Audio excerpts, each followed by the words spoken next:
پیچھے کی جو سورہ بقرہ ہے اس میں پورا ہم لوگوں نے پڑھا مومنین کے بارے میں، مفلحون کے بارے میں، منافقین کے بارے میں، کافرون کے بارے میں اور بنی اسرائیل کے بارے میں، وہ ساری چیزیں. اب اگلا جو ہے وہ سورہ جو شروع ہو رہی ہے تو یہ اس کا بھی مضمون تقریباً ملتا جلتا ہے. وہاں پر موسیٰ علیہ السلام کی قوم سے خطاب تھا اور یہاں پر نصارہ کا ہوگا، کیونکہ عیسیٰ علیہ السلام کا زیادہ ذکر ہے، اس میں مریم علیہ السلام کا ذکر ہے، لیکن ملتی جلتی باتیں ہیں. سورہ آل عمران جو ہے وہ جیسے سورہ بقرہ مدینہ میں نازل ہوئی، مدنی صورت ہے، ویسے ہی آل عمران بھی مدنی صورت ہے، مدینہ میں نازل ہوئی. اس میں 200 آیات ہیں اور 20 رکوع ہیں. عمران کے 2 معنی بتائے گئے ہیں. 2 معنی یعنی موسیٰ علیہ السلام کے والد کا نام بھی عمران تھا اور دوسرے مریم علیہ السلام کے والد کا نام عمران تھا. تو یہاں پر جو دوسرے عمران ہے یعنی مریم علیہ السلام کے، کیونکہ آل عمران یعنی عمران کے گھر والے، تو عمران کے گھر والے کون ہیں؟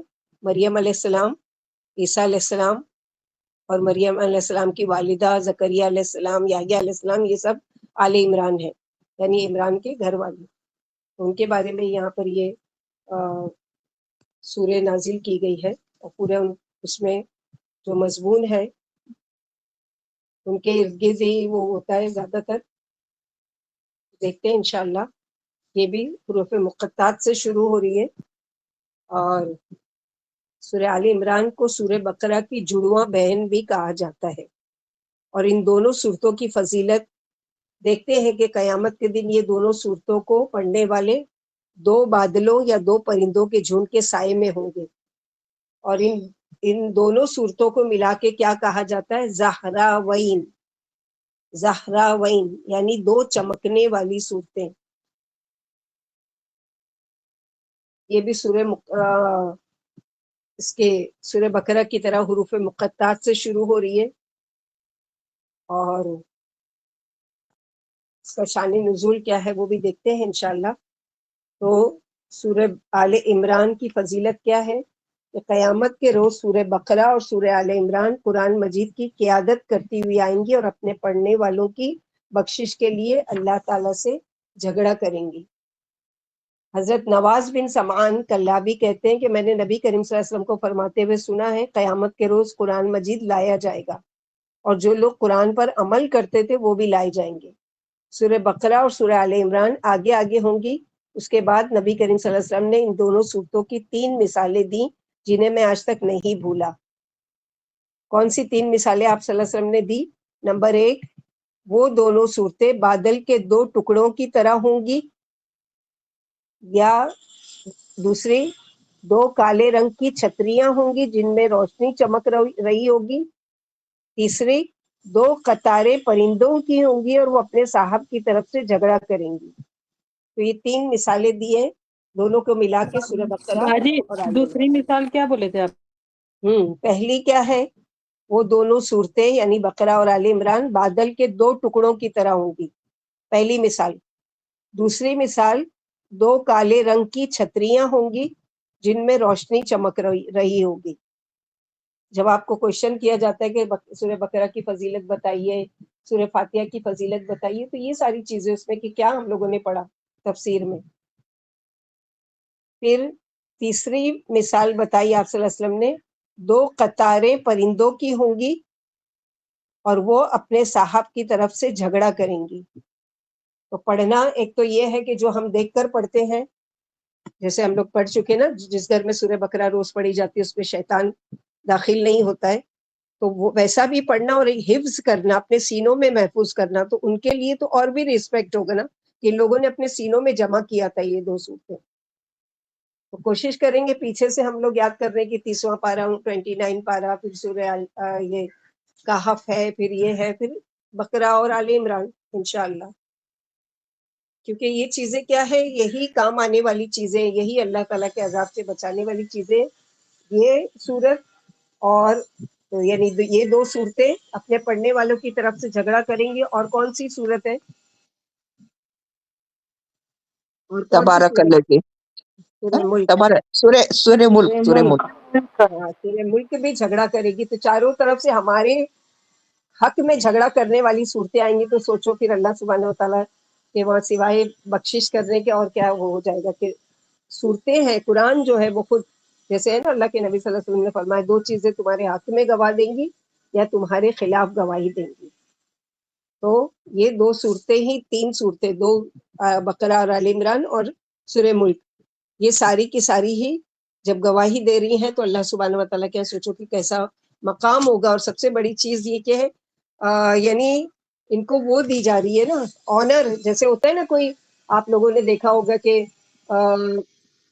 ابھی ریسنٹلی آپ نے دیکھا نا پچھلے ہفتے ورلڈ کپ جیت کر جب انڈیا کی ٹیم آئی تو کتنا ہجوم تھا اور کتنا شور تھا اور کتنا آنر تھا اور کتنا ان کی یعنی واہوائی ہو رہی تھی اور کتنے لوگ ان کو دیکھنے کے لیے پورا سمندر کی طرح لوگ امٹے پڑے تھے. تو یہ تو دنیا کی تھوڑی سی کامیابی ہے. سوچ لو کہ قیامت کے دن جب پکارا جائے گا آؤ سورہ بقرہ اور آل عمران والے، اور وہ ایک جھنڈ نکلے گا اور اس کو دیکھ کے لوگ پہچان لے گی کیونکہ بادلوں نے ان کو سایہ کیا ہوگا یا پرندوں کی 2 قطاروں نے ان کا سایہ کیا ہوگا، یا پھر یہ کہ کالے رنگ کی چھتریاں ہوں گی جس میں لائٹ چمک رہی ہوگی، وہ سایہ کریں. تو دور سے دیکھ کر لوگ یہ اتنے آنر والے کون لوگ ہیں، تو بتایا جائے گا کہ یہ بقرہ پڑھنے والے اور آل عمران پڑھنے والے. تو پڑھنے والوں کے لیے فضیلت ہے. تو سوچو پڑھنا ویسا نہیں پڑھنا کہ خالی ہم تلاوت کر لیتے، پڑھنا یعنی جو ہم سمجھ رہے ہیں اس کو سمجھ کر پڑھنا، اور پڑھ کر جو احکامات اس میں اس پر عمل کرنا، یہ ساری چیزیں آ جاتی ہیں. خالی حفظ کر لینا، خالی بائی ہارٹ یاد کر لینا یا خالی تلاوت کر لینا وہ کافی نہیں ہے، بلکہ ان کو اچھی طریقے سے سمجھنا سمجھنے کے بعد اس پر عمل کرنا، یہ ساری چیزیں. یہ بھی حروف مقطعات سے شروع ہو رہی ہے، اور اس کا شان نزول یہ ہے کہ اللہ کے نبی صلی اللہ علیہ وسلم کے پاس مدینہ میں ایک وفد آیا، ایک گروپ آیا نجران سے. کس کا؟ عیسائیوں کا، کرسچنز کا. اور آپ صلی اللہ علیہ وسلم سے اسلام کے بارے میں بہت سی باتیں ان لوگوں نے پوچھی. کیا اچھا آپ بتائیے کہ اسلام کیا ہے اور کیا چیز اس کا. تو اللہ کے رسول صلی اللہ علیہ وسلم کو بتایا گیا کہ ان کو آل عمران یعنی نازل کی گئی کہ یہ پڑھ کر بتاؤ، اللہ تعالیٰ کی پہچان ان کو کراؤ کہ اللہ تعالیٰ ہے کون. تو الف لام میم اللہ لا الہ الا هو الحی القیوم، اللہ نہیں کوئی الہ مگر وہی، کیونکہ اس نے یہ کائنات بنائی ہے، وہی خالق اور مالک ہے، وہی معبود ہے اور اسی کی عبادت کی جانی چاہیے، کیونکہ وہ ہمیشہ سے زندہ اور ہمیشہ زندہ رہنے والے ہیں اور زندگی دینے والے بھی ہیں، یعنی خود بھی زندہ ہیں اور زندگی دینے والے بھی ہیں. تو اللہ سبحانہ و تعالیٰ کی بہت خوبصورت صفات آئی ہے. القیوم، خود بھی قائم ہے اور ہر چیز کو قائم رکھنے والے بھی ہیں. سب اللہ کے محتاج ہیں، اللہ کسی کے سہارے کی اللہ کو ضرورت نہیں ہے، لیکن سب کو اللہ کے سہارے کی ضرورت ہے. آسمان و زمین کو اللہ تعالیٰ نے قائم رکھا ہے، تھاما ہوا ہے کہ کہیں گر نہ پڑے ہم پر. اور جیسا کہ ہم لوگوں نے آیت الکرسی پڑھا تھا اور وَإِلَٰهُكُمْ إِلَٰهٌ وَاحِدٌ پڑھا تھا، تو اس ٹائم ہم لوگوں نے پڑھا تھا کہ قرآن میں 4 ایسی آیتیں ہیں جو اس میں اعظم کہلاتی ہیں کہ جس کے ذریعے سے دعا مانگی جائے تو اللہ تعالیٰ دعا قبول کرتے ہیں. پہلی آیت تو وہی ہے سورہ بقرہ کی آیت نمبر 173 جو ہم پڑھے تھے، وَإِلَٰهُكُمْ إِلَٰهٌ وَاحِدٌ لَا إِلَٰهَ إِلَّا هُوَ الرَّحْمَٰنُ الرَّحِيمُ. دوسری ہے آیت الکرسی کی پہلی آیت، اللہ لا الہ الا هو الحی القیوم. اور تیسری جو یہ ہے الف لام میم اللہ لا الہ الا هو الحی القیوم. اور چوتھی ہے سورۃ طٰہٰ کی آیت نمبر 11 کا ایک ٹکڑا، وعنت الوجوہ للحی القیوم. تو تمام جو 4 اسم اعظم کی آیتیں ہیں جس کو وسیلہ بنا کر اللہ تعالیٰ سے دعا کی جائے تو اللہ تعالیٰ دعا قبول کرتے ہیں. تو اللہ کی زبردست اس میں تعریف ہے، اللہ تعالیٰ کی کبریائی اور بڑائی بیان کی گئی ہے. اور آپ صلی اللہ علیہ وسلم بھی اپنی پریشانی، ہم اور غم میں کثرت سے یہ دعا پڑھا کرتے تھے، یا حی یا قیوم برحمتک نستغیث. غزوہ بدر کے وقت جب 313 کی تعداد اور سامنے 1000 کا لشکر جرار، تو آپ صلی اللہ علیہ وسلم ساری رات یہی دعا مانگتے رہے اور اللہ سبحانہ وتعالیٰ نے دعا قبول کی. تو ہمارا ہونا کیا چاہیے؟ ہم لوگ کیا کرتے ہیں کہ یا حیو یا قیوم کوئی بتا دیتا ہے 100 مرتبہ پڑھ لو، بس نہیں، سوال کرو اللہ تعالیٰ سے نام لے کر کہ کیا کہنا چاہتے ہو. مثلاً یا غنیو، اے بے نیاز، غنی، غنی کرنے والے، یا غنیو اغنینا، اغنینا آپ نے کیا کیا؟ سوال کیا. یا رزاق ذو القوت المتین، یہ کیا ہے؟ اللہ کی صفت کو وسیلہ بنایا. ارزقنا، رزق عطا کیجیے ہم کو. یا رحیم یا رحمان ارحمنا، یہ سب سوال کرو، خالی رٹو نہیں کہ کوئی بتا دیا اتنی مرتبہ یا سلام پڑھ لو تو اس سے سلامتی آ جائے گی اور اتنی مرتبہ یہ پڑھ لو تو اس سے وہ جائے گا. نہیں، سوال کرو. میں ہمیشہ مثال بتاتی ہوں، جیسے کہ کسی کا نام مثلاً مریم ہے، اب وہ کوئی اس کو 1000 دفعہ بھی بولے گا مریم مریم مریم، تو وہ چڑ کر کیا بولے گی؟ آگے بولو تو صحیح، کہ خالی نام کا ہی رٹا. جیسے چھوٹے بچے نا امی امی یا ممی یا مما مما کرتے رہتے، تو اما لوگ چڑ کر کے آگے کیا بولنا ہے بولو، کہ خالی مما مما کرتے رہتے. کیا چاہیے؟ تو اللہ سبحانہ و تعالیٰ کی ذات تو مثل الاعلیٰ ہے، تو نام بھی پکارنا ہے اور نام کے ذریعے سوال بھی کرنا ہے. تو یہ اسم اعظم کو پڑھ کر اللہ سے سوال کرنا ہے اپنے، جیسے اللہ کے نبی صلی اللہ علیہ وسلم کی مثال، یا حیو یا قیوم برحمتک، اپنی رحمت کے ساتھ استغیث، ہماری مدد کیجیے. یا غوث اعظم استغیث یہ نہیں ہے. غوث اعظم کون ہے؟ اللہ سبحانہ و تعالیٰ کی ذات ہے، کوئی اور غوث اعظم ہو ہی نہیں سکتا. یہاں پر یہی بتائی گئی ہے. تو تھوڑا سا دیکھتے ہیں کہ ہمیشہ ہم لوگوں کو قرآن میں آتا ہے اللہ تعالیٰ کا نام. تو اللہ تعالیٰ کا جو نام ہے وہ ذاتی نام ہے، یعنی صرف اللہ کے لیے خاص ہے. ہم کسی کو دیکھتے ہیں اس کے ساتھ اللہ کے ساتھ کچھ اور لگاتے ہیں، لیکن کوئی اللہ نعوذ باللہ نہیں نام رکھتا، کیونکہ وہ کوئی رکھ ہی نہیں سکتا کہ خاص یہ نام کس کے لیے؟ اللہ تعالیٰ کے لیے. اس کے علاوہ کے نام کوئی رکھنا چاہے تو پھر اللہ تعالیٰ کی صفت کے ساتھ رکھ سکتا ہے. یا جیسے عبداللہ، اللہ کا بندہ، تو اللہ خالی نہیں رکھ سکتے، اللہ کے ساتھ یا اللہ کے نام کے ساتھ عبد لگانا ضروری ہے. عبد الرحمن، عبد الرحیم، عبد الکریم، عبد العزیز، عبد الغفار، عبد الجبار، یہ ساری چیزیں. تو یہ اللہ تعالیٰ کا خاص ذاتی نام ہے جو سب سے بڑا اور جامع نام ہے. اللہ یہ اسم تمام اسماء حسنہ میں سب سے زیادہ شان والا ہے، اس لیے اس کو اسم اعظم بھی کہتے ہیں. مخلوق میں اس جیسا کسی کا نام نہیں، اسی لیے نہ تو اس اسم کی کوئی تثنیہ یا جمع، یعنی اللہ صرف اللہ ہے، نہ اس کو ڈبل بنا سکتے ہیں، نہ اس کو جمع کر سکتے ہیں، اور نہ اس کا اپوزٹ ہے. یہ اسم اسی طرح استعمال ہوتا ہے. دوسری زبانوں میں جو الفاظ اس اسم کے لیے استعمال ہوتے ہیں وہ سب معبود یعنی الہ کے معنی میں استعمال ہوتے ہیں. اللہ واجب الوجود ہے، یعنی جس کا ازل سے ابد تک رہنا ضروری ہے، یعنی ہمیشہ سے ہے. جب کچھ بھی نہیں تھا تب بھی اللہ تعالیٰ تھے، جب کچھ بھی نہیں ہوگا تب بھی اللہ تعالیٰ ہوں گے. وہ ہمیشہ سے اور ہمیشہ رہیں گے. قرآن پاک میں اللہ کا لفظ بہت دفعہ استعمال ہوا ہے، جیسے سورۃ طٰہٰ اللہ تعالیٰ خود اپنا انٹروڈکشن کراتے ہیں، اننی انا اللہ لا الہ الا انا فاعبدنی واقم الصلاۃ للذکر، بے شک میں ہی اللہ ہوں، میرے سوا عبادت کے لائق اور کوئی نہیں، بس تو میری ہی عبادت کر اور میری یاد کے لیے نماز قائم کر. اللہ تعالیٰ کی صفات اور جمال اور جلال اور قدرت اور عظمت اور بلند شان پر مبنی نہایت جامع آیت جو ہے وہ کیا ہے؟ آیت الکرسی، جس میں بہت ساری اللہ کی صفات بیان کی ہے. اسی طرح سورہ رعد آیت نمبر 28 میں الا بذکر اللہ تطمئن القلوب، خبردار دلوں کو اطمینان اللہ کے ذکر ہی سے ملتا ہے. سورہ بنی اسرائیل آیت نمبر 22 لا تجعل مع اللہ الہا آخر، اللہ کے ساتھ کسی اور کو شریک مت بناؤ. تو بہت ساری جگہ پر اللہ تعالیٰ کا نام آتا ہے قرآن میں. اللہ تعالیٰ جو الہ اور معبود ہے، تمام خلق کو پیدا کرنے والے، اس جیسا کسی کا نام نہیں، نہ اس جیسی صفات کسی اور میں. اس کی صفات لا تعداد ہے، یعنی ان لمیٹیڈ ہے، وہ اپنی صفات میں کامل ہے. اس کو اپنی صفات میں کسی کی مدد کی ضرورت نہیں، کیونکہ وہ لم یلد ولم یولد ولم یکن لہ کفوا احد ہے. اللہ جو ہے اسم علم خاص اور جامد ہے، جس کا کوئی جوڑ نہیں ہے، اس پر حرف ندا داخل ہوتا ہے، جیسے یا اللہ اللہ تعالیٰ کے کسی دوسرے صفاتی اسم کے ساتھ معروف باللام ہونے کی صورت میں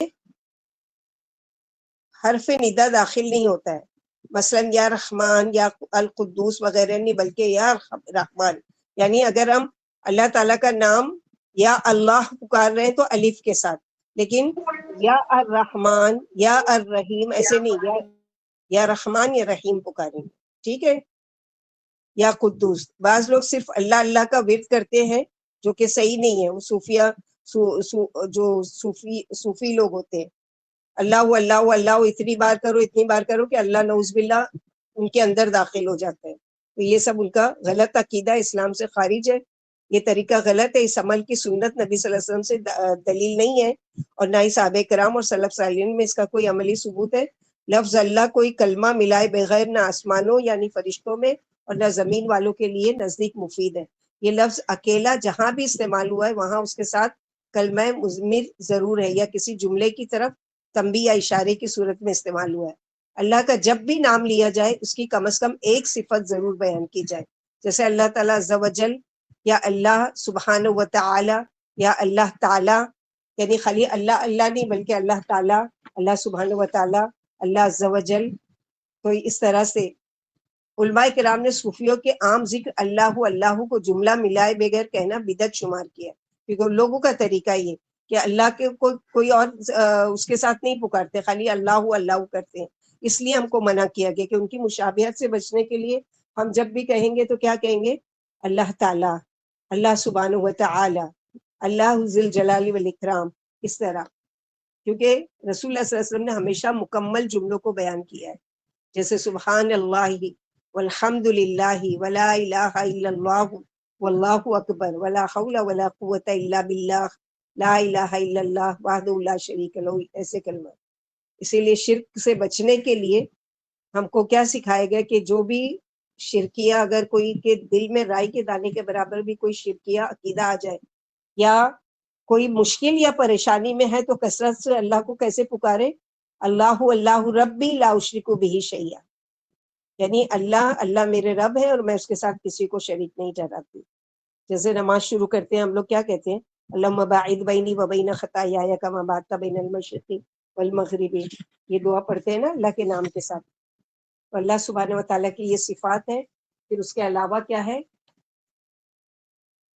الحی القیوم. الحی القیوم اللہ تعالیٰ کی وہ ہے، یعنی ہمیشہ زندہ رہنے والے. اس ذات باری تعالیٰ کی ایک صفت یہ کہ وہ ہمیشہ سے اور ہمیشہ رہیں گے. اللہ کی اس کی زندگی ہمیشہ سے، اور وہ ہمیشہ کے لیے موت سے پاک ہے. اللہ تعالیٰ ہی معبود ہے برحق کہ اللہ تعالیٰ ہمیشہ سے اور بغیر کسی فنا اور زوال کے ہمیشہ رہیں گے. اس کی قدرت سے پوری خلق کا قیام ہے. اللہ تعالیٰ کی یہ صفت کہ وہ بذات خود موجود ہے، لیکن وہ تمام مخلوق سے اعلیٰ و ارفع ہے. وہ ذات باری تعالیٰ زمین و آسمان اور جو کچھ اس میں تمام کو پیدا کرنے والے اور ان کی ضروریات پوری کرنے والے، لیکن خود ان سے مستغنی. یعنی اللہ تعالیٰ کو کسی کی حاجت اور ضرورت نہیں ہے، لیکن تمام لوگوں کی ضروریات کون پوری کرتے ہیں؟ اللہ سبحانہ و تعالیٰ. وہ جو چاہتے ہیں وہ کرتے ہیں. اللہ تعالیٰ کی یہ صفت قرآن پاک میں کئی بار آئی ہے، اور یہ صفت بہت سی صفات کے ساتھ لازم و ملزم ہے.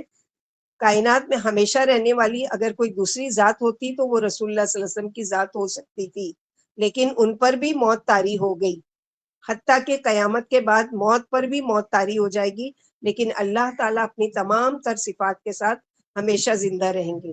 اس کی شان یہ ہے کہ وہ الحی ہے اور القیوم ہے. اللہ تعالیٰ نے قرآن پاک میں اپنی بہت ساری صفات ذکر کرنے کے بعد فرمایا لیس کمثلہ شیء، اس جیسی زندگی کسی کے پاس نہیں، اس جیسی کوئی ہستی نہیں. اللہ تعالیٰ نے دنیا میں جو نعمتیں نازل فرمائی، اپنی صفات کا اظہار کیا، وہ بہت ہی محدود ہے. پوری نعمتوں کے خزانوں کا ہمیں ادراک نہیں کہ وہ کس قدر ہے. تو مدد تو اس سے طلب کی جائے جو زندہ اور ہر وقت موجود ہو. جو خود سو جائے یا جسے اونگ آ جائے تو وہ کیسے حی ہو سکتا ہے؟ یا جسے موت آ جائے وہ دوسروں کی کیا مدد کرے گا؟ ایسا تو خود عاجز، ایسا شخص تو خود عاجز ہوتا ہے نا، اسے اپنے مسائل حل کرنے پر قدرت نہیں ہوتی. اللہ تعالیٰ کی ذات ان تمام کمزوریوں سے پاک ہے. اسے نہ نیند آتی ہے، نہ اونگ آتی ہے، نہ بیماری آتی ہے، نہ موت ہے. وہ تو خود موت و حیات کا مالک ہے، اسی لیے ہم اس سے وثوق سے دعا کرتے ہیں، اور وہ ہماری ہر حاجت پوری کرنے کی صلاحیت بھی رکھتے ہیں۔ اللہ تعالیٰ کی یہ ایک ایسی صفت ہے جس میں اس کا کوئی ثانی نہیں ہے، کیونکہ وہ ازل سے موجود ہے اور ابد تک، یعنی کوئی بھی ایسی ہستی نہیں جس کے بارے میں آپ حی کے نام سے کہہ سکتے ہیں کہ وہ ہمیشہ سے ہے سوائے اللہ کی ذات کے۔ تو اللہ سے دعا کیسے کریں گے؟ یا حی یا قیوم برحمتک استغیث اصلح لی شانی کلہ ولا تکلنی الی نفسی طرفۃ عین۔ اے ہمیشہ زندہ رہنے والے، اے ہمیشہ قائم رہنے والے، ہماری مدد فرمائیے، میرے سوا میرے سارے کام درست کر دیجیے، اور مجھے ایک لمحے کے برابر بھی بے یارو مددگار نہ چھوڑیے۔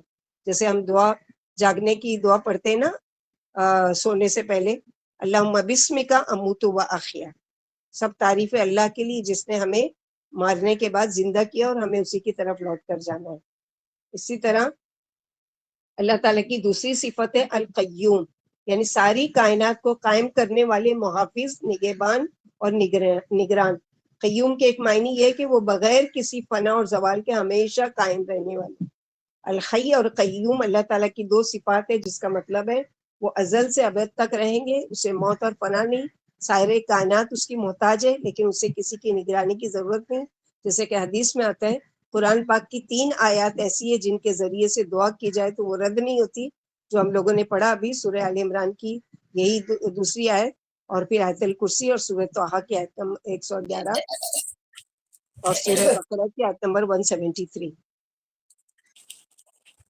تو یہ جیسے ہم لوگ تشہد کی دعا پڑھتے ہیں، اللہم انی اسألک بان لک الحمد لا الہ الا انت وحدک لا شریک لک المنان یا بدیع السماوات والارض یا ذو الجلال والاکرام یا حی یا قیوم انی اسألک الجنۃ واعوذ بک من النار۔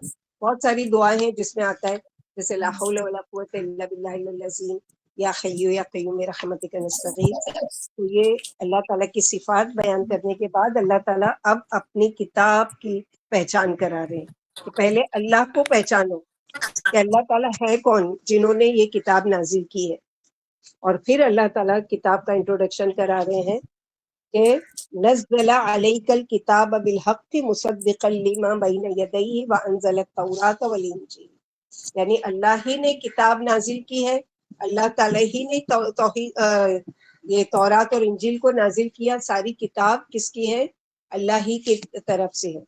اللہ نے اتارا یہ کتاب آپ صلی اللہ علیہ وسلم پر، اللہ کا تعارف کرانے کے بعد، کتاب کا تعارف، اللہ تعالیٰ کی صفات کا ذکر کرنے کے بعد، کتاب کی اہمیت کہ لکھنے والا کون ہے۔ جیسے ہم لوگ کوئی بکس دیکھتے ہیں نا، اچھا اس کا آتھر کون ہے اور کس کی کتاب ہے، جیسے صحیح بخاری اگر ہم اٹھا کر پڑھتے ہیں تو اس کے رائٹر یا آتھر کون ہے؟ امام بخاری۔ تو ان کی شخصیت کے بارے میں دماغ جاتا ہے نا، یعنی اتنی اچھی کتاب لکھنے والے وہ کتنے اچھے انسان ہوں گے۔ تو ایسے ہی اللہ سبحانہ و تعالیٰ نے کیا کیا، پہلے اپنی صفات کا ذکر کیا کہ تم جو کتاب پڑھنے لگے ہو، تم جو کتاب پڑھ رہے ہو، جو کتاب تمہارے ہاتھوں میں ہے، وہ سوچو کہ وہ کس کی کتاب ہے، وہ کون عظیم ہستی ہے جس نے اللہ کے رسول صلی اللہ علیہ وسلم پر کتاب نازل کیا۔ تو حق کا معنی ہے، اور کتاب اتاری کسی، نزل علیک الکتاب بالحق، حق کے ساتھ، حق کے ساتھ اتاری۔ حق کا کیا معنی ہے؟ کوئی بھی قول اور فعل جب جس انداز میں اتاری گئی ہے اسی انداز میں حق لے کر آنے والی، یعنی سچی بات لے کر آنے والی، حق لے کر آنے والی۔ اور انزلہ، نزلہ، ینزل، نزل کہتے ہیں آہستہ آہستہ اتارنا۔ یہ آہستہ آہستہ اتارنا کیا ہے کہ یعنی جیسے کہا گیا نا، آگے قرآن میں ہم پڑھیں گے کہ لنثبت بہ فؤادک، اے نبی صلی اللہ علیہ وسلم تاکہ ہم آپ کے دل کو ثابت رکھیں۔ یعنی کوئی بھی چیز اگر ہوتی ہے، ایک دم سے پانی بھی پینے کے لیے منع کیا گیا ہے کہ سانس رک جائے گی، ایک دم سے کھانا بھی گھٹا گھٹ کھاتے جا رہے تو سانس کی نالی میں پھنس جائے گا۔ کوئی بھی چیز ایک دم سے جو کی جاتی ہے، اول تو وہ نقصان دہ بھی ہوتی ہے، دوسرے کیا ہے کہ وہ اتنی پختہ نہیں ہوتی ہے، نقصان پہنچتا ہے اس کا کوئی نہ کوئی۔ تو نزل ینزل، نزل یعنی آہستہ آہستہ، کتنے 23 سال 23 ایئر تک یہ قرآن گاہے بگائے جب بھی اس کی ضرورت پڑی، جب اللہ سبحانہ و تعالیٰ نے اس کتاب کو نازل کیا، آہستہ آہستہ اور یہ آئی ہے تورات اور انجیل، یعنی پہلے کی کتابوں میں جو رسول کا ذکر، کتاب کا ذکر تھا، وہی بتا رہی ہے بات کو سچا بتانے کے لیے. یعنی یہ کتاب جو قرآن آیا ہے وہ ایسا نہیں ہے کہ اس کے احکامات کچھ اور ہیں اور تورات اور انجیل میں کچھ اور تھا. شریعتیں مختلف تھیں لیکن قرآن اور کتاب کا جو مضمون ہے وہ سب کا ایک ہی تھا. اور اس میں ٹاپ کی بات جو تھی کہ وہ ایک اللہ ہے، اللہ کے ساتھ کسی کی شریک نہیں کرنا ہے، اور رسولوں کی اتباع کرنا ہے. ہر کتاب میں یہ چیز کامن ہے، لیکن لوگوں نے کیا کیا کہ بعد میں اس کو وہ کر دیا. تو یہاں پر جو وفد آیا تھا عیسائیوں کا، ان کو بھی خطاب ہے، جو موسیٰ علیہ السلام کے ماننے والی قوم ہے، کہ تم تورات پڑھتے ہو تو تم دیکھو کہ وہی چیز تو بتا رہی ہے یہ قرآن. تم انجیل پڑھتے ہو تو بائبل پڑھتے ہو تو دیکھو قرآن بھی تو وہی چیز بتا رہی ہے. کیا وہ ہے، ابھی اسی میں آگے آئے گی کہ قُلْ تَعَالُوا أَتْلُ مَا رَبِّي، یعنی آؤ میں تم کو پڑھ کر سناؤں جو ہمارے اور تمہارے میں یکساں ہے، کہ اللہ تعبد الا اللہ. تمہاری کتاب تورات انجیل میں بھی یہی کہ اللہ کے ساتھ کسی کو شریک نہیں کرنا، اور یہ کتاب بھی یہی بتاتی ہے. تو فرق کیا ہے؟ تو پھر جو چیز حق لے کر آئی ہے اس کو قبول کیوں نہیں کر لیتے؟ وہ جو چینج ہو چکی ہے اس کو پکڑ کر بیٹھے ہوئے، اور اس کی باتیں جس میں کچھ بھی صحیح نہیں بچا ہے. من قبل ہدی للناس وانزل الفرقان، اس سے پہلے لوگوں کے لیے اتاری حق اور باطل میں فرق کرنے والی. فرقان قرآن کو کہا گیا ہے. فرقان جو ہے وہ کسوٹی ہے. کسوٹی یعنی جیسے سنار جو ہوتا ہے وہ کیا کرتا ہے کہ ایک پتھر ہوتا ہے، اس کو بھی کسوٹی بولتے ہیں، بلیک کلر کا. اس کے اوپر آپ جب سونا بیچنے جاتے ہو تو وہ کیا کرتا ہے، اس پہ پرکھ کر دیکھتا ہے یہ سونا اصلی ہے یا نکلی ہے یا پیتل ہے یا جو بھی ہے. تو یہ قرآن ہم کو کسوٹی ہے، یعنی اس میں پرکھ کر دیکھنے کے لیے کہ پہلے کی جو کتابیں اس میں جو مضمون ہے، کیونکہ یہ چینج نہیں ہوا. 1446 ایئر شروع ہو چکے ہیں کل سے، منڈے سے، محرم کا، لیکن اس میں کوئی چینجنگ نہیں. اب تورات کو اگر دیکھنا ہے تو دیکھو اس میں جو بات ہے اس میں ہے یا اس میں چینجنگ لا دی گئی ہے. انجیل میں جو بات ہے وہ اس میں ہے. تو اسی لیے فرقان ہے، یعنی کسوٹی حق اور باطل میں فرق کرنے والی. یعنی اے محمد صلی اللہ علیہ وسلم، اللہ نے آپ پر حق کے ساتھ قرآن اتارا.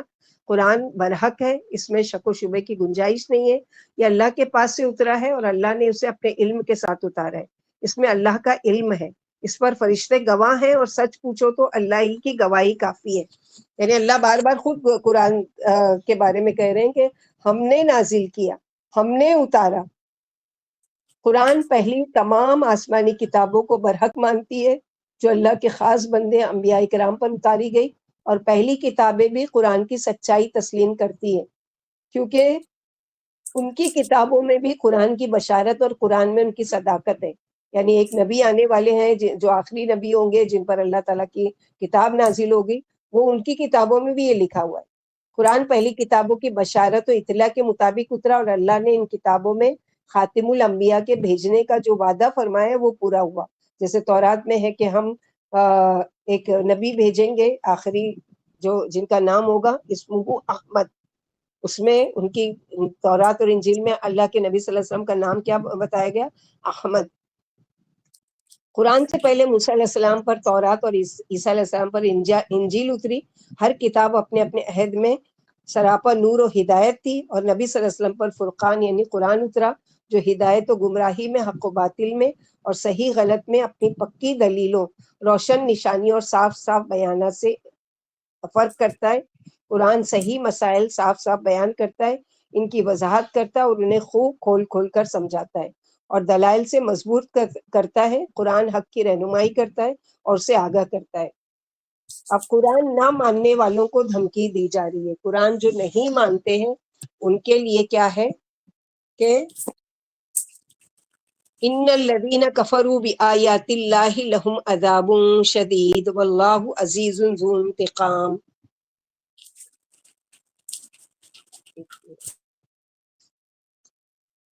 اور بے شک وہ لوگ جو کفر کرتے ہیں اللہ کی آیات کو، ان کے لیے شدید عذاب ہے، کیونکہ انہوں نے حق کو ڈھانپ دیا، چھپا دیا. کیونکہ کفر کا لفظی معنی کیا ہے؟ ڈھانپ دینا، چھپا دینا. تو کفر یکفر، یعنی ان لوگوں نے کسی چیز کو چھپا دیا، حق کو چھپا دیا اور باطل کا ان لوگوں نے وہ کیا، کیونکہ انہوں نے حق کو ڈھانپ دیا تھا، اور سزا یہ کیونکہ انہوں نے ہدایت کو ریجیکٹ کیا اور شرک اور کفر کو قبول کیا. اس لیے جیسے ہم روز دعا مانگتے ہیں نا، اہدنا الصراط المستقیم، اللہ تعالیٰ ہم کو سیدھا راستہ دکھاؤ. اور کن کا سیدھا راستہ؟ انعمت علیہم، ان لوگوں کا جن پر آپ نے انعام کیا. ان لوگوں کا نہیں جو بھٹک گئے، جنہوں نے کفر کیا، جنہوں نے شرک کیا، جو اللہ کے راستے سے بھٹک گئے. واللہ عزیز ذو انتقام، اور اللہ تعالیٰ کیا ہے؟ زبردست ہے، غالب ہے، انتقام لینے والے ہیں. تو یہاں پر کیا ہے کہ ہدایت کیا ہے؟ ایک گفٹ ہے، ایک آنر دیا گیا ہے عزت والوں کو. لیکن اس کو ریجیکٹ کر کے ان لوگوں نے کیا کیا کہ کفر کو خرید لیا. جیسے ہے نا کہ ان اولئک الذین اشتروا الضلالۃ بالہدی، پہلے پارے میں پڑھ چکے کہ ان لوگوں کو دی گئی تھی ہدایت، لیکن ان لوگوں نے اس کو ریجیکٹ کر کے کیا پسند کیا؟ لینا گمراہی کو. واللہ عزیز ذو انتقام، اللہ زبردست ہے، کوئی اس کو نقصان نہیں دے سکتا، کوئی اس پر غالب نہیں آ سکتا، کوئی اس سے شدید عذاب دینے میں نہیں ہے. اور اللہ سبحانہ و تعالیٰ کیا ہے؟ ان اللہ لا یخفی علیہ شیء فی الارض ولا فی السماء، بے شک اللہ سے نہیں چھپی اس سے کوئی چیز جو آسمان میں ہے، زمین میں ہے. ذرہ برابر بھی کوئی جگہ نہیں جو اللہ سے اوجھل ہو. اور کائنات کو جاننے والے بھی، انسانوں کی ہدایت کا انتظام کرنے والے بھی، جیسے امام ابن تیمیہ دعا کیا کرتے تھے، یا رب ابراہیم علمنی، یا سلیمان علیہ السلام کو سمجھانے والے مجھے سمجھا دیجئے، مجھے حکمت دیجئے. اللہ کے سوا کوئی جگہ پناہ کی ایسی نہیں ہے جو تم جرم یا نافرمانی کر کے بھاگ سکو، اور سوائے یہ کہ اللہ تعالیٰ اس کا بدلہ نہیں لے سکتے، نہ ہی زمین میں نہ ہی آسمان میں. نہیں، ہر جگہ اللہ تعالیٰ کی وہ ہے، اللہ کی اس سے کہیں بھی نکل کر یہ نہیں کر سکتے. یہ دراصل اللہ کی قدرت، اللہ کی حکمت کی نشانی کہ کس طرح انسان کی تخلیق کی اور انسان کی یعنی جرات کے اس کی نافرمانی کرے. جیسے سورہ انفطار میں اللہ تعالیٰ فرماتے ہیں، یا ایھا الناس ما غرک بربک الکریم، اے لوگوں کس چیز نے اللہ تعالیٰ سے تم کو دھوکے میں ڈالا ہوا ہے، کیا چیز تم کو وہ کیے ہوئے ہے. یعنی اللہ ہی آسمان و زمین کا غیب جانتے ہیں، اس سے کوئی چیز چھپی ہوئی نہیں ہے. اور اسی طرح هو الذی یصورکم فی الارحام کیف یشاء لا الہ الا هو العزیز الحکیم، وہ ذات جو صورت بناتے ہیں تمہاری جیسی وہ چاہتے ہیں ماں کے پیٹ میں. اور کتنے اندھیروں میں بناتے ہیں؟ 3 اندھیروں میں. ابھی ہم لوگوں نے پڑھا ہے 23ویں پارے میں کہ 3 اندھیرے کون سے ہیں. ایک تو پیٹ کا اندھیرا، اس کے اوپر مادر رحم کا اندھیرا ہے، اور اس کے اوپر ایک جھلی ہوتی ہے بچے کی.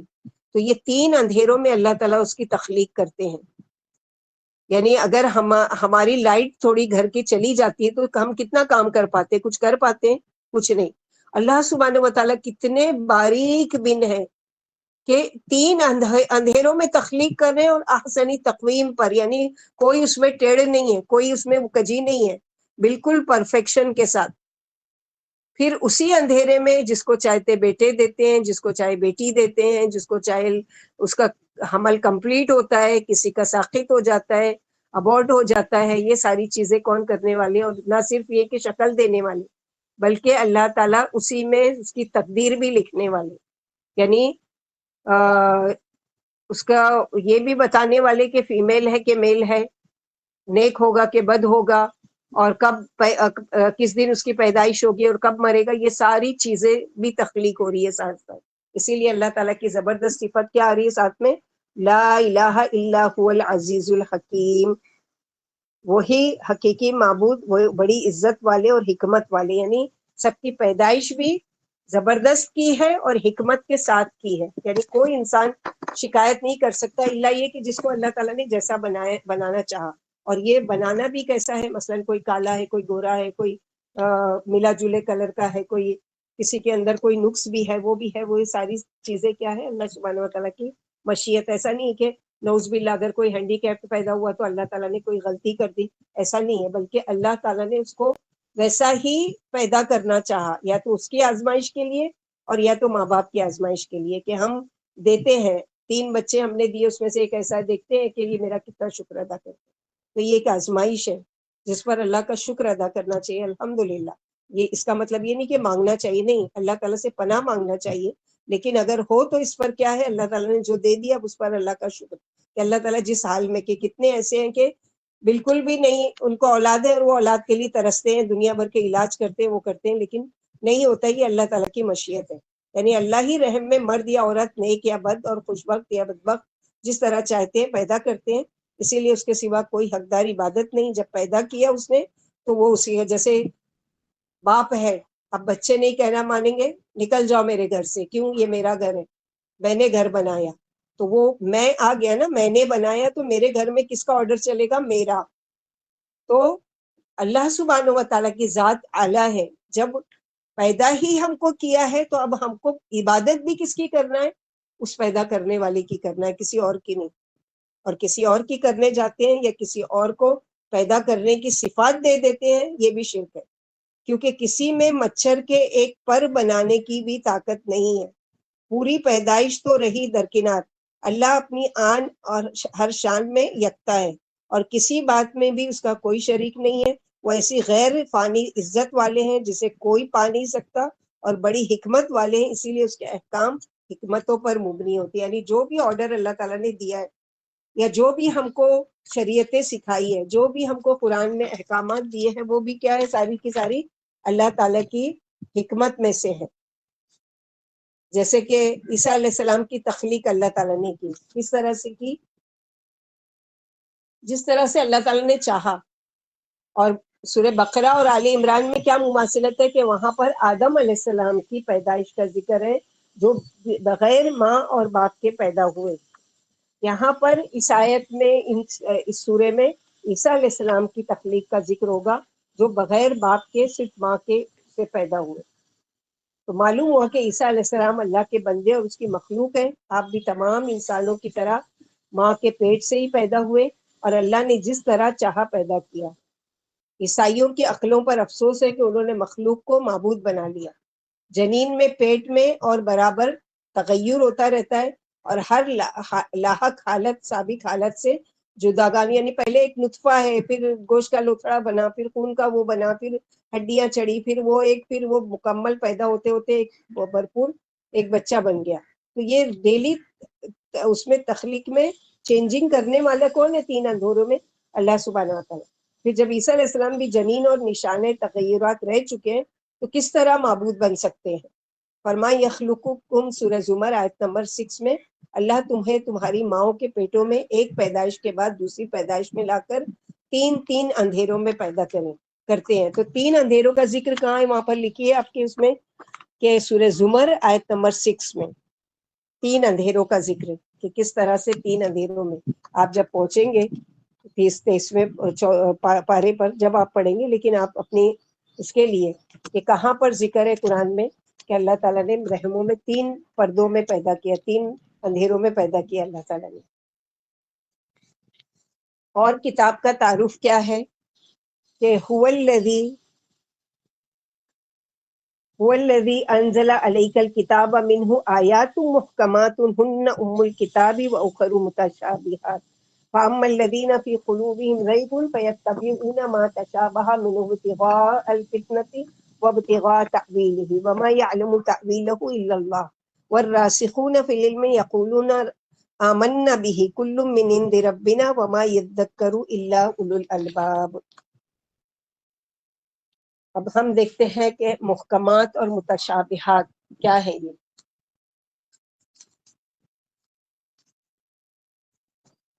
تو یہاں پر دیکھتے ہیں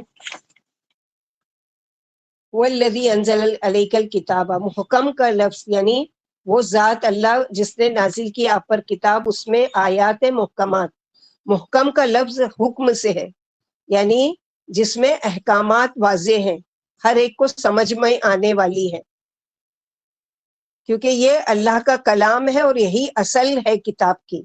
یعنی کیا ہے محکمات، احکام کیا دیے گئے؟ مثلا نماز پڑھو، روزہ رکھو، ایک اللہ کے ساتھ کسی کو شریک نہیں کرو، مال ہے تو زکوٰۃ ادا کرو، حج کرو، طلاق دو تو ایسے دو، اور وراثت تقسیم کرو تو ایسے کرو. یہ ساری چیزیں کامن ہیں، انسان ٹرانسلیشن بھی پڑھ لے گا تو سمجھ سکتا ہے.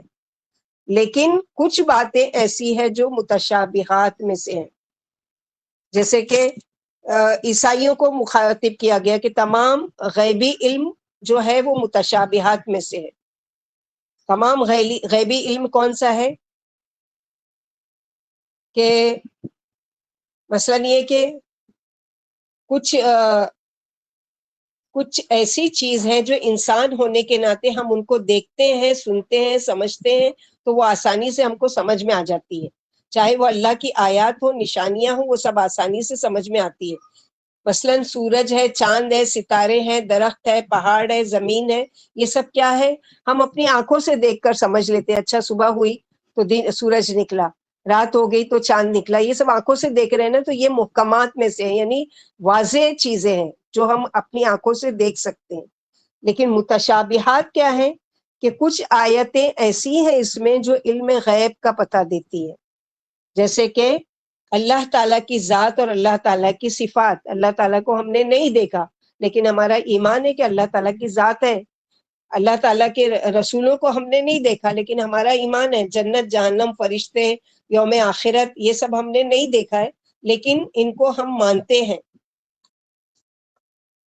کیونکہ سورہ بقرہ میں پڑھ چکے ہیں نا، وَأُتُوا بِهِ مُتَشَابِهَاتٍ، اور ان کو جنت میں وہ پھل اور وہ میوے دیے جائیں گے جو زمین پر جو کھا چکے ہیں اس سے ملتے جلتے ہوں گے. ویسے ہی نہیں ہوں گے، اس کا ٹیسٹ بھی مختلف ہوگا، اس کا سائز بھی مختلف ہوگا، اس کا کلر بھی مختلف ہوگا، لیکن نام اس کا وہ ہوگا. جیسے کیلا دنیا کا، ویسے جنت کا کیلا کچھ اور ہوگا، مینگو دنیا کا وہاں کا کچھ اور ہوگا. تو ملتے جلتے ہوں گے وہ نام، لیکن ٹیسٹ میں، سائز میں، وہ چیزیں میں فرق ہوگا. تو یہ سب چیزیں کیا، حالانکہ یہ سب اعلیٰ ہیں ہماری، یعنی امیجنیشن سے کہیں زیادہ ہم ان کی حقیقت کو نہیں جانتے. محکم کیا ہے؟ دنیاوی علوم ہے، اور متشابہات کیا ہے؟ جو غیبی امور سے تعلق رکھتا ہے.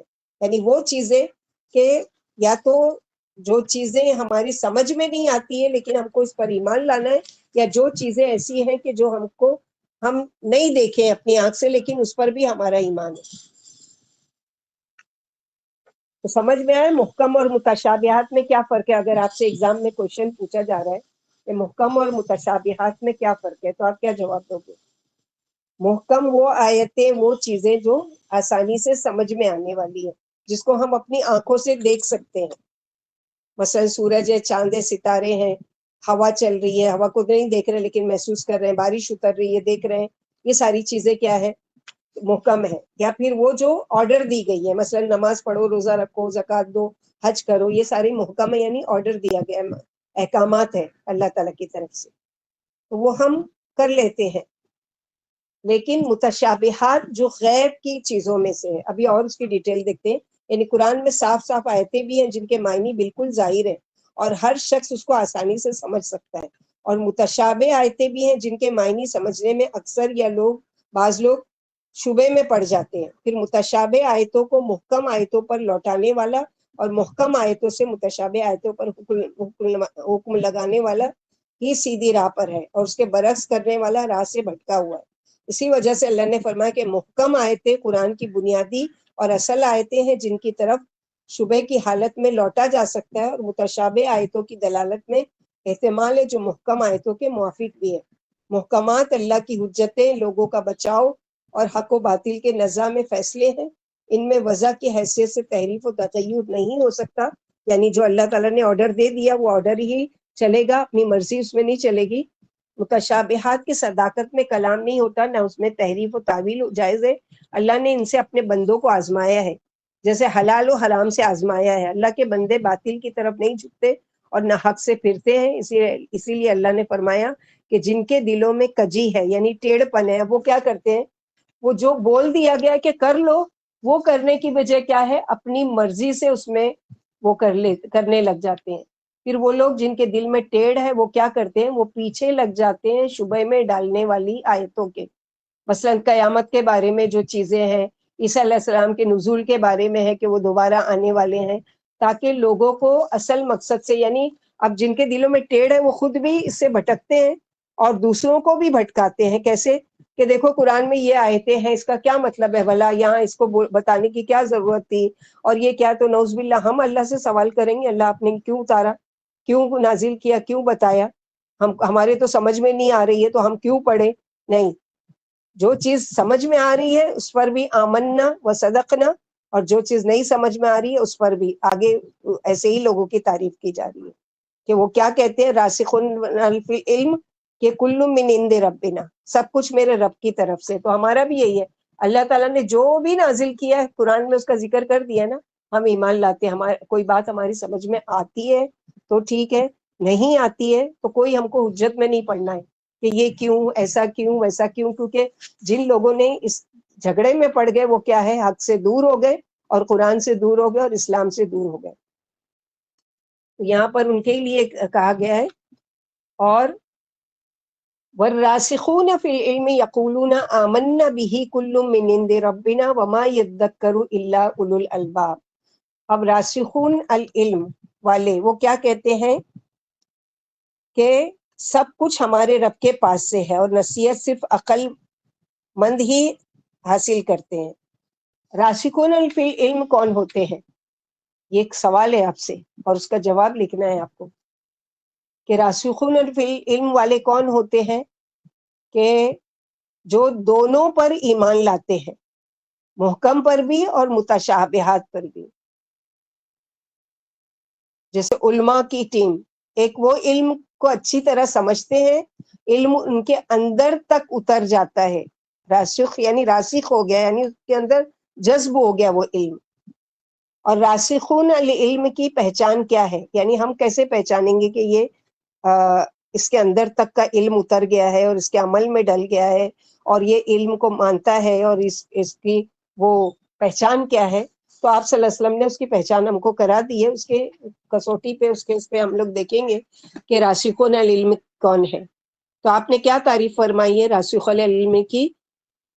آپ صلی اللہ علیہ وسلم نے فرمایا جو قسم پوری کرے، یعنی جب قسم کھائے تو قسم کو اپنی پوری کرے، اور اس کی زبان سچی ہو اور اس کا قلب مستقیم ہو، جس کا پیٹ حرام سے بچا ہوا ہو، جس کی شرمگاہ زناکاری سے محفوظ ہو، وہی مضبوط علم والے ہیں. چاہے کہ اس کے پاس علم کم ہے یا علم زیادہ ہے، یعنی جو بھی علم ہے وہ اس کے عمل میں ڈھلا ہوا ہے. سمجھ میں آئی بات آپ لوگوں کو؟ راسخون العلم کی پہچان اللہ کے نبی صلی اللہ علیہ وسلم نے کیا بتائی ہے؟ پھر سے بولو باجی. راسخون العلم یعنی مضبوط علم والوں کی پہچان اللہ کے نبی صلی اللہ علیہ وسلم نے یہ فرمائی ہے، جو قسم کو پوری کرتے ہیں. جب قسم کھا لیتے ہیں تو اپنی قسم کو کیا کرتے ہیں، پوری کرتے ہیں، اور اس کی زبان سچی ہوتی ہے، اس کا دل جو ہوتا ہے مستقیم ہوتا ہے، یعنی سیدھا ہوتا ہے، قائم ہوتا ہے سیدھے راستے پر، جس کا پیٹ حرام سے بچا ہوا ہوتا ہے، جس کی شرمگاہ زنا کاری سے محفوظ ہوتی ہے، یعنی زنا سے وہ اپنے آپ کو بچا کر رکھتا، اپنی عزت و عظمت کی حفاظت کرتا ہے، وہی مضبوط علم والا ہے. چاہے کہ اس کے پاس علم کم ہے لیکن علم کو وہ اس کے عمل میں ڈھلا ہوا ہو، یعنی جو بھی اس نے سیکھا ہے، جو بھی اس نے وہ کیا ہے، وہ کیا ہے اس کے اندر تک اترا ہوا ہے، یعنی وہ پریکٹیکلی اس پر عمل کرتا ہے.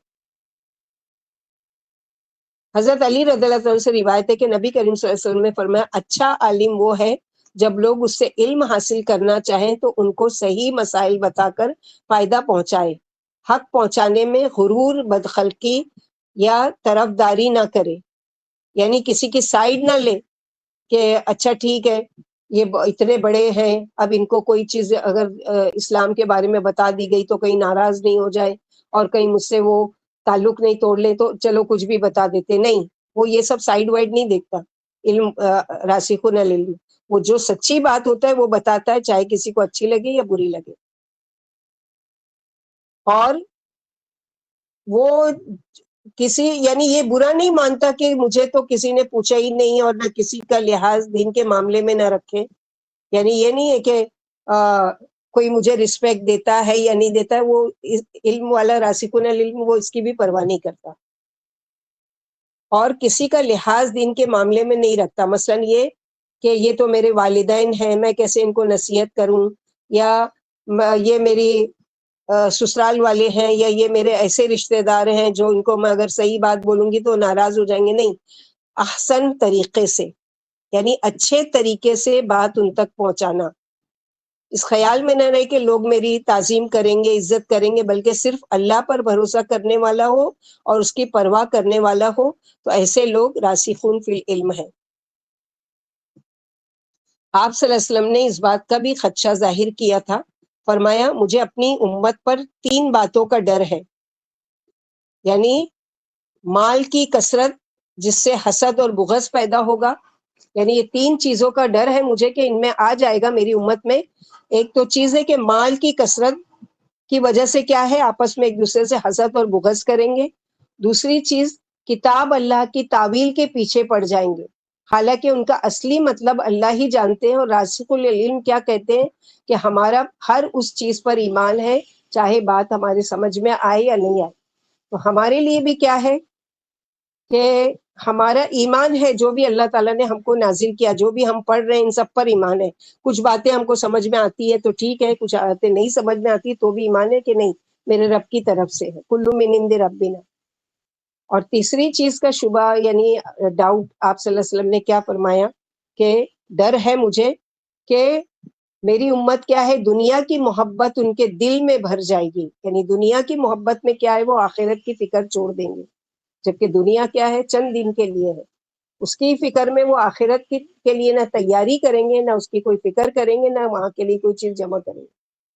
حضرت عائشہ رضی اللہ عنہ فرماتی ہے آپ صلی اللہ علیہ وسلم نے فرمایا یہ آیت پڑھ کر کہ جب تم ان لوگوں کو دیکھو جو متشابہات کے بارے میں جھگڑتے ہیں تو انہیں چھوڑ دو. ہمارا طرز عمل کیا ہونا چاہیے، ایسی بحث سے بچنا چاہیے. متشابہات آیت کو سمجھنے کے لیے محکم آیت کو سمجھنا ضروری ہے. یہ ساری چیزیں ہیں کہ ہم لوگوں کو کیا ہے کہ یہ ساری چیزوں میں نہیں پڑھنا ہے. اچھا یہ کیسے ہوگا، عیسیٰ علیہ السلام کیسے آسمان پر اٹھا لیے گئے، اور اب قیامت سے پہلے نہیں، اللہ تعالیٰ کی مشیت میں سے. ہمارا ایمان کیا ہے، جو اللہ تعالیٰ نے قرآن میں بتا دیا، جو اللہ کے نبی صلی اللہ علیہ وسلم نے بتا دیا، اس پر ہمارا ایمان ہے.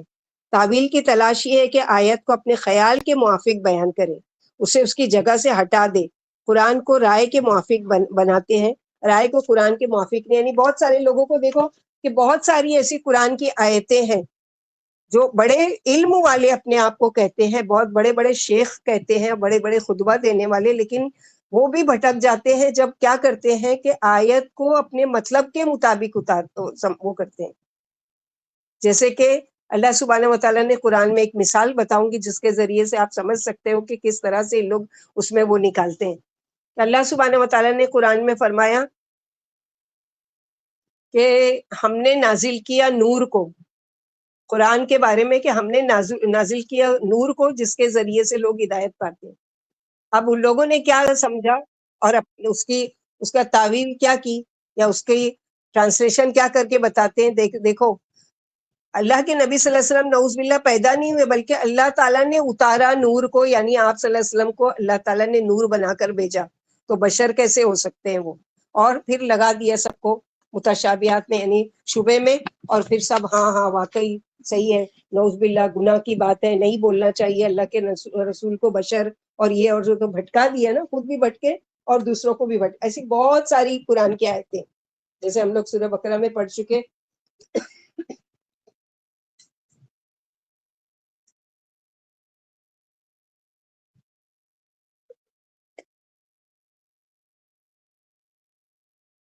وَلَا تَقُولُوا لِمَنْ يُقْتَلُ فِي سَبِيلِ اللَّهِ أَمْوَاتٌ، کہ مت ان کو کہو جو اللہ کی راہ میں شہید کر دیے گئے مردہ، بلکہ وہ زندہ ہے، وَلَٰكِن لَا تَشْعُرُونَ، لیکن تم شعور نہیں رکھتے. تو اب جو قبر پرستی کرنے والے ہیں وہ کیا کہتے ہیں، دیکھو اللہ تعالیٰ نے قرآن میں فرمایا کہ وہ اپنی قبروں میں زندہ ہے. جب زندہ ہے تو زندہ سے مانگنے میں کیا حرج ہے. ہم نہیں مانگتے کسی سے، پڑوسی سے لاؤ مجھے یہ چیز چاہیے دے دو، بچوں سے وہ کہتے ہیں، بچے ماں سے کہتے ہیں، ایسے ہی تو ہے وہ. تو یہ کیا کیا ان لوگوں نے، اپنی مرضی سے قرآن کی آیت کو پڑھ کر لوگوں کو گمراہ کیا. تو یہ ساری چکروں میں نہیں پڑھنا، اسی لیے خود سیکھو، قرآن کا علم خود حاصل کرو تاکہ ہم ان جھگڑوں سے بچ جائیں. ہم خود کیوں نہیں کرتے، کیوں دوسروں کے محتاج ہے کہ ہم کو کوئی بھی چیز جو ہاتھ میں پکڑا دے. دنیا کے بارے میں تو ہم لوگ نہیں یہ چیز کرتے نا. کوئی بھی چیز، مثلا میں کوئی چیز 100 روپے کی خرید رہی ہوں اور وہ بدلے میں مجھے 10 روپے والی چیز دے رہا ہے، تو کیا ہم آنکھ بند کر کے لے لیتے ہیں؟ اسے حجت کرتے ہیں یہ 10 روپے بھی اس کی ویلیو نہیں ہے، مجھے 100 روپے میں دے رہے ہو، تو ہم تو جھگڑا کرنے کھڑے ہوتے ہیں. قرآن کو کیسے ہم لوگوں نے اتنا آسانی اور مذاق سمجھ لیا ہے کہ جو بھی سمجھا رہا ہے ہم آنکھ بند کر کے سمجھ رہے ہیں. ہم کیوں نہیں خود پڑھتے، خود کیوں نہیں محنت کرتے، خود کیوں نہیں اس کی گہرائی میں اترتے، کیوں نہیں سمجھتے کہ اصل چیز کیا ہے سمجھنے کی. کیوں ہم دوسروں پر ڈیپینڈ ہے کہ وہ ہم کو جو بھی پڑھا دے ہم پڑھ لیں، جو بھی ہم کو سمجھا دے ہم سمجھے. کیوں نہیں علم حاصل کرتے. آگے جو ہے وہ راسخون فی العلم والے اللہ سے دعا بھی کرتے ہیں. کیا کہتے ہیں؟ ہدایت پر ہیں اس کے باوجود بھی کیا کہتے ہیں؟ ربنا لا تزغ قلوبنا بعد اذ ہدیتنا وہب لنا من لدنک رحمہ انک انت الوہاب. اے ہمارے رب، یعنی بہت سے بحث و مباحثہ میں ہمیں ان سے بچانا اور ہمارے دل کو جمائے رکھنا، اپنے پاس سے رحمت دے دینا. بے شک آپ ہی بہت زیادہ عطا کرنے والے. وخاب، جو معاوضے کے بغیر دینے والے، یعنی بدلے میں آپ سے کچھ نہیں چاہتے اور عطا کیے چلے جاتے ہیں. ہمارے پاس تو اللہ کی کو دینے کے لیے کچھ بھی نہیں ہے، اور اللہ کو ہمارے کچھ دینے کی ضرورت بھی نہیں ہے. بہت زیادہ عطا کرنے والے، سوچ سے بھی کہیں زیادہ. راسخون فی العلم نہ صرف علم حاصل کرتے ہیں بلکہ علم کی گہرائی تک تدبر کرتے ہیں، اچھی طریقے سے سمجھتے ہیں. علم ان کے اندر تک اتر جاتا ہے، ان کو خوبی اور پہچان ہو جاتی ہے. اور یہ کون ہوتے؟ راسخ العلم کے اولو الالباب، عقل والے ہوتے ہیں. اور فرماتے اور وہ یہ کہتے ہیں کہ اے ہمارے رب، ہم تمام چیزوں پر ایمان لائے، ہم ان بحثوں میں نہیں پڑھنا چاہتے. اور دعا بھی کرتے ہیں، اے ہمارے رب لا تزغ قلوبنا. سب کو یاد ہے یہ دعا، ہر روز مانگنا چاہیے، کیونکہ اللہ کے نبی صلی اللہ علیہ وسلم نے کیا فرمایا کہ لوگوں کے دل جو ہے وہ اللہ کی دونوں انگلیوں کے درمیان ہے. اللہ تعالیٰ چاہتے ہیں تو ایک طرف پھیر دیتے ہیں، اللہ تعالیٰ چاہتے ہیں تو اس کو دوسری طرف پھیر دیتے ہیں. تو اپنے دلوں کو یعنی ہدایت پر قائم رہنے کے لیے دعا بھی کرنا چاہیے. اللہ کے نبی صلی اللہ علیہ وسلم کی بھی دعا ہے، قرآن کی بھی دعا ہے. اللہ کے نبی صلی اللہ علیہ وسلم کی کیا دعا ہے کہ یا مقلب القلوب ثبت قلوبنا علی طاعتک، یا مصرف القلوب صرف قلبی علی دینک، اللہم ثبت اقدامنا للایمان. اور قرآن سے دعا لیں گے تو ربنا لا تزغ قلوبنا بعد اذ ہدیتنا وہب لنا من لدنک رحمہ انک انت الوہاب. آپ ہی بہت زیادہ عطا کرنے والے ہیں. تو پکے علم والے اللہ سے یہ دعا مانگتے رہتے ہیں کہ اے ہمارے رب، اے ہمارے مربی، جب آپ نے ہمیں ہدایت دے دی ہے تو اب ہمارے دل ٹیڑھے نہ فرمانا اور ہمیں اپنے پاس والی رحمت عطا فرمانا. آپ اے اللہ، جب آپ نے ہمیں ہدایت پر قائم کر دیا ہے تو اب ہمیں اس سے نہ ہٹانا اور ہمیں ٹیڑھے دل والوں کی طرح نہ بنانا جو قرآن کی متشابہ آیتوں کے پیچھے پڑ جاتے ہیں. اے اللہ، ہمیں اپنی سیدھی راہ پر اور سچے دین، سچے راستے پر ثابت قدم رکھنا، ہدایت پر جمائے رکھنا. ہماری جو بھی گناہ ہے، گندگی ہے ہماری، اس کو دور فرمانا، ہمارے ایمان و یقین میں زیادتی فرمانا. اے ہمارے رب، ہم کو بہت زیادہ بے پایاں بخشش آپ ہی کرنے والے ہیں. اللہ کے رسول صلی اللہ علیہ وسلم کی ایک یہ دعا تھی، اے دلوں کے پھیرنے والے، اپنے دین پر ہمارے دل کو قائم رکھ، یا مقلب القلوب ثبت قلبی علی دینک. سلمہ رضی اللہ تعالیٰ فرماتی، میں نے پوچھا یا رسول اللہ صلی اللہ علیہ وسلم، کیا دل بھی پھر جاتے ہیں؟ فرمایا ہاں، ہر ایک کا دل اللہ کی 2 انگلیوں میں ہے، خواہ اسے ہدایت پر قائم رکھے یا اسے پھیر دے. تو ہمارے لیے بھی کیا ہے کہ یہ دعا یاد کریں، جن کو یاد ہے وہ یاد کریں، تشہد میں پڑھا کریں، کیونکہ سجدے میں قرآن کی آیت نہیں پڑھنا ہے. تو تشہد میں یعنی جب اتحیات میں پڑھتے ہیں، جب ایک ہم لوگوں نے جو پہلے پڑھی تھی سورہ بقرہ میں، ربنا آتنا فی الدنیا حسنۃ وفی الآخرۃ حسنۃ وقنا عذاب النار، اس کے بعد یہ دعا ربنا لا تزغ قلوبنا بعد اذ ہدیتنا. تو یہ یعنی پختہ علم والے یہ بھی دعا کرتے ہیں ساتھ ساتھ کہ ربنا انک جامع الناس لیوم لا ریب فیہ ان اللہ لا یخلف المیعاد، اے ہمارے رب آپ قیامت کے دن لوگوں کو جمع کر کے ان میں فیصلہ کرنے والے ہیں اور ہر ایک کو جزا و سزا دینے والے ہیں، بلا شبہ قیامت کا دن آنے والے ہیں اور اے اللہ آپ وعدہ خلافی بھی نہیں کرتے۔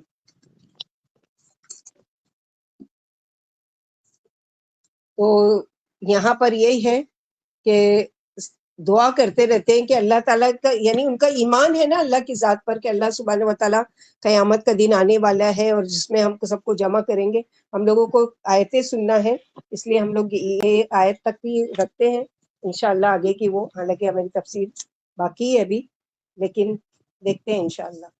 چلو جن جن کو یاد ہے وہ سناؤ تو یہ سورہ بقرہ کی تینوں آیتیں، جن کو نہیں